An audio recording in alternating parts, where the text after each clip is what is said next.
if ever po na may girlfriend po ako, hindi po ako makipag-love team. Kasi, respect ko na lang sa girlfriend ko, respect ko na lang din kay Carla, if ever. Pero sa mga hindi, wala po kayo. Baka, pwede nyo naman pong dagdagan kung anong gusto. Gawa po kayong kwento. Kaya nga nagtatrabaho dito. 20% kasi. Uy, grabe.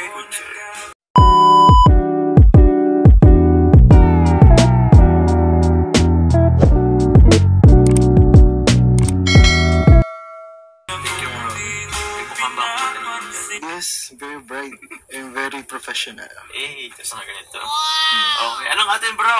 Speaking of professionalism, Okay. paano mo kuya ma-handle yung panibagong issue nyo ngayon? Eh, di wag i-handle. Ganun ka professional. Yun lang yun. Kasi, nauna ko naman sa labi, di ba?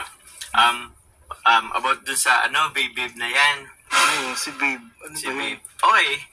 O sabihin ko lang din dito, ano po siya sa amin? Circle of friends po namin yun.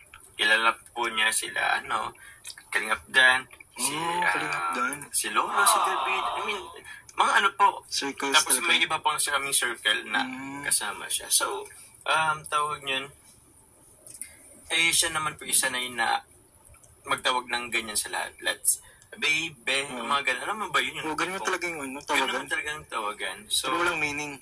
walang meaning.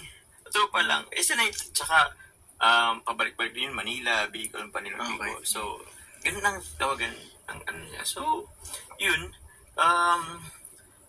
about yun dun. So, wala naman po yun. Tsaka ulitin ko po, many times, sasabihin ko naman po ulit, if ever po na may girlfriend po ako, hindi po ako makipag-love team. Kasi, respect ko na lang sa girlfriend ko, respect ko na lang din kay Carla, if ever naman. So, wala pong ganun.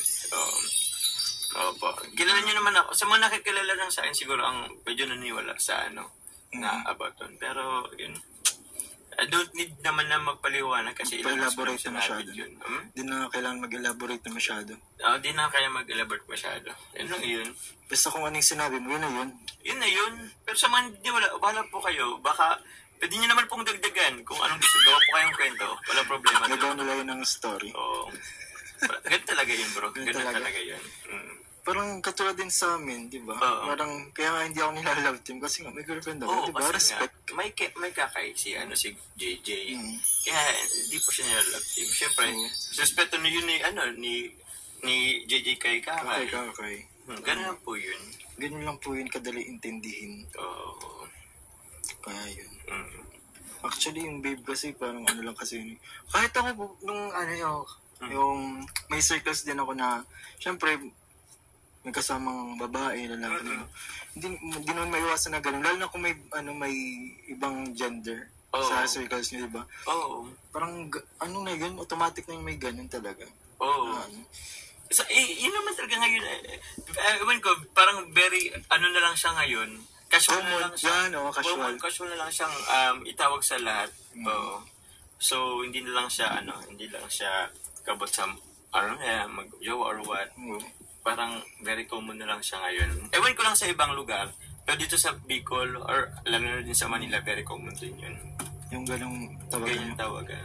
Kaya po, lang yun, parang, kung sa isang salita, lang po yun, parang bro, sis. Bro, sis, babe. Pero, grabe naman kasi yun, Parang ganun lang yun. Sanay lang yung taon na ganun ang tawag niya sa lahat. So, ilang naman yun. Pero okay naman yung kay Carlo, di ba? Next pa nga nun kay Carlo. Oo. Ay, saka Nasab pa nga ako eh. Nasab pa nga ako eh. Sabi nga ni Carla kanina, di ba? Parang makikita nyo lang yun sa Pero, part 53 guys, balkita nyo yun. Oo. Binibirap-birap pa nga naman. Nasab pa nga ako eh. No need nothing to gawa ng issue or what. Doesn't matter. Parang ganun. Hindi kailangan yun paglaan ng oras pa. Oo. Although alam ko naman, I totally understand na yung iba, syempre, nung narinig yun is, mabibigat talaga. Mabibigat talaga. Ganun. Pero yun po, nagpaliwanag naman na ako, nasa post na lang din. So, sa mga niniwala na lang, thank you. Sa mga hindi, okay lang din. Sila na yung Bala na sila din. Sila na nagbibigay ng burden sa kanilang sarili. Opo. Ako wala naman yun. Wala po yun totally. Yun. Hindi naman proud. Pero di ba hindi naman yung tawagan niya ni Carla yun? Hindi pa. Ewan ko lang kung ano. Ano ba yung pinakasitas na tawag mo sa kanya? Ha?